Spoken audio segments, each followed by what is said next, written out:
Okay, good morning. Magandang umaga sa lahat. This is Justin Talk News PH. Before we start, I would like to request, please press like and subscribe to Justin Talk News PH. If you are a new viewer to this channel, kindly subscribe. So, ano bang pag-usapan natin ngayong umaga na to? Ito, medyo good news with regard to the development na nangyayari dyan sa Israel, US-Israel-Iran war. At nag-pass due na nga yung ultimatum ni President Trump, 8 hours ultimatum. At before that happened na mag-due na yan, sumuko ang Iran. Kahit na sabihin nila hindi sila sumuko, na merong deal na nangyari, but para sa akin susuko na yun. At siyempre, kung sumuko sila, sumangayon sila doon sa mga conditions na binigay ni President Trump. So they asked for a ceasefire. At sabi ng Pakistan, ito sa side ng Pakistan, they are asking for a 2 weeks cessation of hostility kasi wala nang pamumumba, hindi rin magpaputok daw yung IRGC. Siyempre, silang unang titigil, but a couple of hours ago, I think 2 hours, nagpaputok pa rin sila ng cluster bomb papunta ng south ng Israel. So, sabi naman ng mga new set of leaders daw dyan. Hindi natin alam kung sino itong mga leaders na to dyan sa Iran, na hindi talaga kaagad makontrol yung mga IRGC. So, yung communication with regards to the ceasefire, hindi pa nakarating sa kanila. Downstream, doon sa baba. So, yung iba, kasi ang sit-up na mga yun ng IRGC, parang independent commanders na lang. Kasi halos pinapatay na lahat ng, ina-assassinate lahat ng mga commanders. Yung huli nga, yung intelligence officer ng IRGC na si Hamidi, pinatay rin. Ginurgur nila through precision guided missile dyan sa headquarters niya, dyan sa Tehran mismo. So, ang nangyari ngayon, wala pang actual na comment or message si President Trump.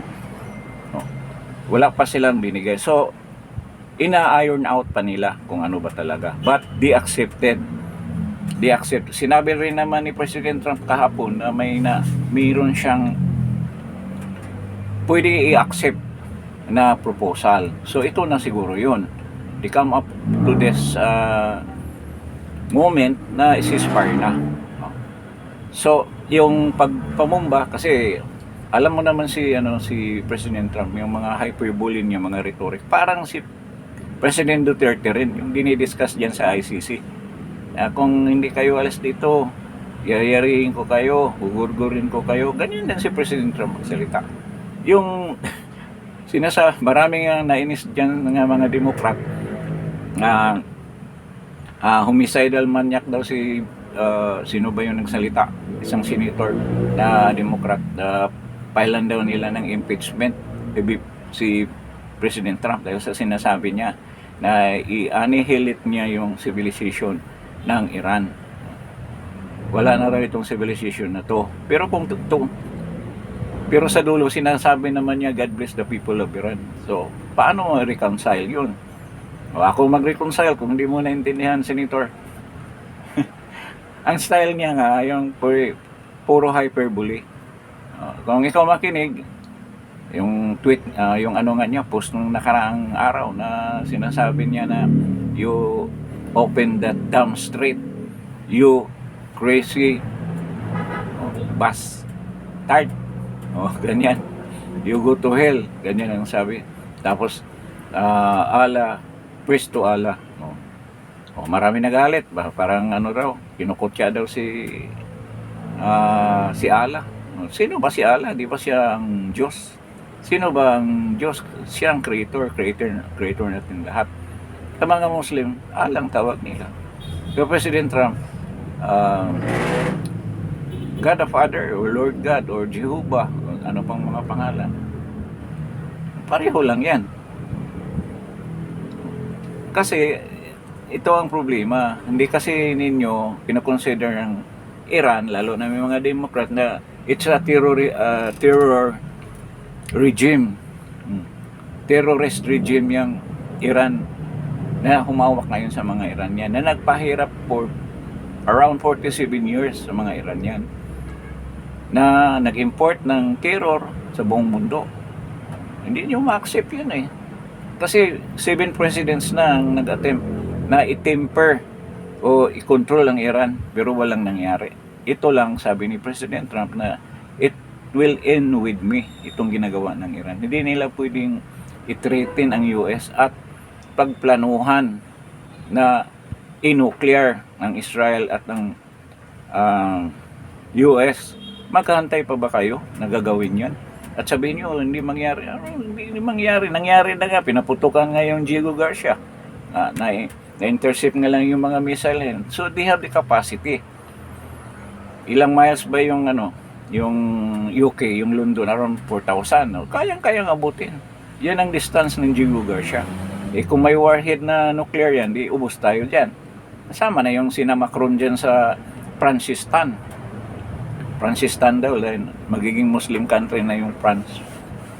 Dahil sa daming migrants na galing sa Middle East and Central Asia. Yun ang nangyayari daw dyan sa France. Kaya na talaga si Macron, pro-Muslim, dahil nga ang daming botante. Kailan ba yung election pala dyan sa France? Daming botante daw mga Muslim. Kaya mga communities dyan, mga organization na mga anti-Semitic, yun ang pinapaboran niya. Ganyan ang kwento daw dyan sa France. So, ito, sinabi ni actually, ito mga information na to galing sa side ng Pakistan na nagsasabi, yung minister na nakipag-usap sa mga Iranian. So, dahil nga nagsalita sila ang White House, mayroong mga information, actually mga reporter nagsasabi wala pang formal declaration si President Trump na magkaroon ng ceasefire, pero hindi sure kung matutupad yung 2 weeks na hinihingi na ceasefire. Ano bang mga kondisyon ang gustong sinasabi ni President Trump sa Iran? Kailangan total opening of the Strait of Hormuz. So, malamang pinangako yan na total opening. Paano maka-assure naman ng US? Siguro, may boots on the ground yan. Pupuntahan ng mga Marines yan para ma-clear up in a peaceful manner. I don't know kung ganyan mangyayari. Balita pa nga kahapon bago ito mag-craft itong ceasefire, I think ngayon meron nang lumalabas na mga barko, pero they are not bearing oil. Hindi mga crude oil ang dala. Mga cargo lang. Mga cargo for UAE, for Bahrain, for Oman ang pumupunta dyan. Kaso nga lang, yung oil, hindi pa lumabas yung iba. They have not attempted yet dahil hindi pa nga final yung mga pinag-usapan dyan sa ceasefire na yan. But part of that talaga na ini-insist ni President Trump na buksan na yan. Buksan na yung Strait of Hormuz para makalabas na yung mga barko freely, makabili na sila ng oil from UAE or Iran. Kasi kung hindi pa nila ginawa yan, talagang gumbahin niya yung mga power plant. Despite the threat na nagkaroon ng human shield yan, mga bata daw, pinaikot nila dyan sa mga nuclear plant na yan. Pero may paraan naman ng US kung paano gagawin yan na hindi madama yung mga bata, na hindi maging martyr. At alam naman ng Iran na gagawin talaga ni Trump yan, kasi hindi nagbabluff si President Trump eh. So yun ang nangyari dyan. So sumuko ang Iran sa mga kondisyones ni President Trump. Lumalaban pa sila, hindi magsalita si President Trump ng ganyan na okay, ceasefire tayo. So hindi matuloy yung pamumumba dyan sa mga infrastructure tulad ng bridges, power plants, at yung mga vital infrastructure at mga planta na nagsusuporta sa manufacture ng mga missile, mga drones ng Iran. Yan, halos maubos na lahat. Oh. So, within the day, gabi na ngayon sa US, I don't know nung ang kaninang umaga kung ano nangyayari, kung tuloy-tuloy ba yung arrangement nila, o talagang i-iron out nila ang mga agreement nila dyan sa ceasefire na yan. At I'm sure kung they will reach into an agreement, magkaroon na ng announcement si President Trump. So this is a good news. So I hope aware ang government natin, huwag naman masyadong magyayabang na ganito ganyan, may mga barko. Wala naman tayong barko eh. Wala tayong barko. Kung bibili naman tayo, hindi naman government ang bumibili dahil mga private companies naman. Petron, yung Caltex, Chevron at saka yung Shell ang meron lang capacity na to order, at hindi naman sila umorder sa Middle East. Dito lang yan sa China, mga refineries. Ang petrol lang ang directly umorder sa Saudi siya. Hindi naman yata siya umorder sa UAE, sa Saudi siya umorder. So nandoon sa Red Sea. Kaya nakakalusot pa rin yung mga barko niya. Kaso ang haba ng pila daw doon. Dahil nga 5 million barrels lang ang napoproduce yan. 5 to 7 million barrels ang napoproduce nila dyan sa pipeline na yan from papuntang Yanbu, galing ng Saudi doon sa pipeline nila, refinery going to Yanbu. Yan lang ang malulod daily. So ang haba ng pila, malamang nakapila rin doon si Ramona, yung mga supplier niya ng crude oil. Kaya ang problema lang sa Brent, hindi bumaba sa 100 per barrel. At I think 106, 110 ang presyohan ngayon sa world market ng crude oil per barrel. So mataas pa rin from 65 US dollars to 110 or 106. Kaya we are not expecting na bababa ang presyo ng diesel dito sa Pilipinas kung hindi tataas pa rin. So kahit papaano nagkaroon na ng settlement, unti-unti yung problema dyan sa Iran at Israel. Alam mo naman natin si Trump na life daw niya yan, being a real estate developer, real estate ayun nga, nasa real estate talaga. Ang talagang laging intention niya is to make the deal. Yan na. Bakit pinigkas niya yun? I will tawag nito, I will give sinasabi niya na i-annihilate niya ang civilization ng Iran. Ang ibig niya sabihin doon, sa tingin ko, yung pamumuno ng mga Islamist, jihadist, mga extremist na mga Muslim terrorist dyan sa Iran. Yan ang gusto niyang tapusin. At ngayon ang balita, meron na ngang bagong hahawak dyan. I don't know kung paano ang arrangement nila with the IRGC. Paano ma-settle, paano ma-arrange yan. Hindi naman papayag yung mga tao na sila pa rin. Pati yung mga neighboring countries, state, lalo na yung Israel, Saudi, UAE, even Qatar, kahit nasabihin na partner nila yan, hindi papayag na sila pa rin maghahawak dyan. So definitely, mawala na yung nuclear program nila. Yung pag-manufacture nila ng mga missile, kailangan hindi matigil na yan. At pag-control nila dyan sa Strait of Hormuz. Yun ang mangyari. So itong mga leaders na mga bago na to, I don't know kung kasama dyan si Reza Pahlavi. So we have the force, kasi ganito kasi nangyari dyan. Meron pang Iranian army at bukod yan sa IRGC. So tingin ko dyan sa mga insidente nangyari sa the past dyan sa Iran, bihira lang mag-appear yung Iranian army, yung armed forces of Iran. Oh, yung army, I think army lang ito. Hindi kasama yung Air Force sa Navy. Iranian army, hindi daw laging nakasama yan. So, it might be, it is possible na itong Iranian army ay kumampi ito dito sa mga bagong pinuno diyan sa Iran. Kaya siguro they come into a conclusion na parang na-balance yung power dahil may puwersa na rin itong bagong mga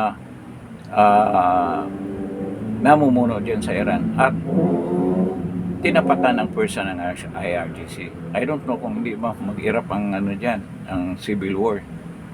With the presence naman ng American, siguro hindi yan mangyayari. Kasi i-implement nga yung ceasefire nila. So magkaroon sila ng agreement. So napakabigat niya na sitwasyon na nandiyan pa rin yung IRGC. Kasi kung sila pa rin mamumuno, walang mangyayari dyan. Tuloy pa rin yan. At yun ang piniprevent ni President Trump na mangyari. Kaya napaka harsh na mga salita niya. Kung hindi kayo susukok, kasi alam mo, walang hiya yung mga yan, mga demonyo yan eh. Kung magsasalita ka lang ng malumanay sa mga yan, walang mangyari. Katulad na nangyari kay Obama, kay Biden, kay Carter. Malupit pa nga yung si Reagan dati dahil kung naalala nyo yung mga hostages dyan, 46 sa embassy ng US, sinabihan niya, kung hindi ninyo bitawan yan, hulugan ko ng nuclear bomb yung Iran. Kaya napilitan sila na i-release yung mga na-hostage dyan sa embassy ng mga Amerikano. So yun ang pangyayari niyan. Maraming presidente na pumalpak yan, hindi talaga naging successful at gustong maiba ni President Trump ang istorya dyan. Tama naman sila. Dapat tapusin na talaga yan sa term niya. So ngayon maraming nag-antabay kung ano bang talagang nangyari sa talk with Pakistan and Iran, yung mga bagong leaders daw, at ang Pentagon at si President, ang White House, si President Trump. Kung ano ba, kasi I don't know kung si Jerry Kushner, Steve Wilcott, yung mga negotiator ni President Trump kung nasa Middle East. I think nasa Middle East sila. Kasi nga ito, once mag-wrap up itong ceasefire, magkaroon ng talk talaga yan harap-harapan para ma-iron out na talaga yung problema dyan kung anong mga kondisyones. Siguradong sabihin din naman ng President Trump, kung hindi nyo susundin, tutuloy namin yung pamumumba. O ganyan. Stick and carrot style yan eh. Parang Digong Duterte style. Talagang dapat sundin mo to, pag hindi tutuloy namin yan. So ganyan ang nangyari ngayon. So we have to wait a couple of hours maybe, and the White House will release the correct information with regards to this part na nangyari between Iran and the US, kung anong mga kondisyonis talaga ang pinag-usapan. True, yung isang prime minister yata ng Pakistan ang namumuno nito as a gatekeeper diyan sa talk na yan. So antayin natin. I'm always monitoring sa pangyayaring ito dahil it directly affect dito sa sitwasyon natin. Kung hindi talaga mabuksan yung Hormuz Strait, wala, talagang mahirapan tayo ng mahaba. Salamat naman tayo na ito nagkaroon ng relief na ilang araw na I hope take advantage naman ng mga oil companies natin. Ang mga Chinese naman tuloy-tuloy ang pagkuha nila ng oil. I don't know kung meron na silang ngayon ilalabas dyan sa Strait of Hormuz. Kasi may production ng Cards Island, pero nakaraang gabi kasi binumba yung Cards Island eh. Kaya definitely ang hahawak na sa Cards Island, hindi na ang Iranian IRGC. Mga American ang hahawak dyan sa oil na yan, sigurado yan. Dahil nga nung nakaraang 3 araw pinaputok yung napakalaking bridge na